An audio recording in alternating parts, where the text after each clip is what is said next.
ইতিহাসের পাতায় এমন কিছু নাম থাকে যা পুরো বিশ্বের মানচিত্র আর রাজনীতি বদলে দেয়। উসামা বিন লাদেন তেমনই এক নাম। কারো কাছে তিনি ছিলেন ত্রাস, আবার কারো কাছে ছিলেন আদর্শিক নেতা। কিন্তু কে ছিলেন এই ব্যক্তি? কিভাবে একটি ধনাঢ্য পরিবারের সন্তান বিশ্বের মোস্ট ওয়ান্টেড ব্যক্তিত্বে পরিণত হলেন? আজ আমরা জানব লাদেনের জীবনী, তার রাজনৈতিক দর্শন ও তার জীবনের শেষ অধ্যায় সম্পর্কে। ওসামা বিন লাদেনের জন্ম 1957 সালে সৌদি আরবের রিয়াদে। তার বাবা মোহাম্মদ বিন লাদেন ছিলেন সৌদি আরবের অন্যতম শীর্ষ ধনী নির্মাণ ব্যবসায়ী। 54 ভাই বোনের মধ্যে ওসামা ছিলেন 17তম। জেদ্দার কিং আব্দুল আজিজ বিশ্ববিদ্যালয় থেকে তিনি সিভিল ইঞ্জিনিয়ারিং ও পাবলিক অ্যাডমিনিস্ট্রেশন ডিগ্রি নেন। বিলাসবহুল জীবন ছেড়ে লাদেনের ভাগ্য বদলে যায় 1979 সালে, যখন সোভিয়েত ইউনিয়ন আফগানিস্তান আক্রমণ করে। ইসলামের টানে তিনি আফগানিস্তানে পাড়ি জমান এবং সোভিয়েত বিরোধী মুজাহিদ বাহিনীতে যোগ দেন। এ সময় যুক্তরাষ্ট্র সোভিয়েতদের হটাতে লাদেনের মতো যোদ্ধাদের পরোক্ষভাবে সমর্থন দিয়েছিলেন।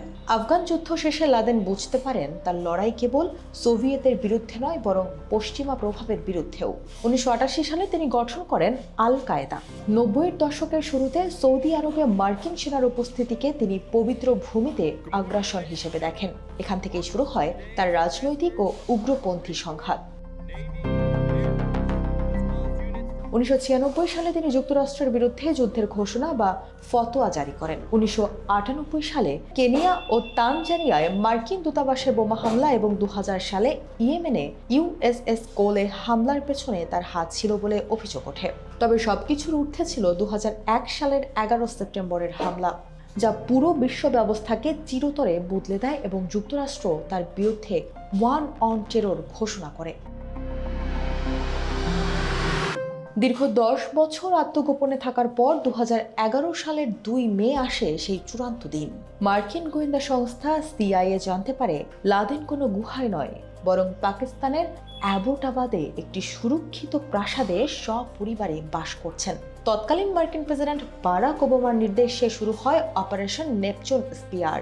যুক্তরাষ্ট্রের বিশেষ কমান্ডো বাহিনী নেভি সিল এর 2টি ব্ল্যাক হক হেলিকপ্টার রাতের অন্ধকারে সীমানা পেরিয়ে অ্যাবোটাবাদে প্রবেশ করে। প্রায় 40 মিনিটের এক শ্বাসরুদ্ধকর অভিযানে মার্কিন সেনারা লাদেনের কম্পাউন্ডে হামলা চালায়। সেখানে গোলাগুলির এক পর্যায়ে মাথায় ও বুকে গুলিবিদ্ধ হয়ে নিহত হন ওসামা বিন লাদেন।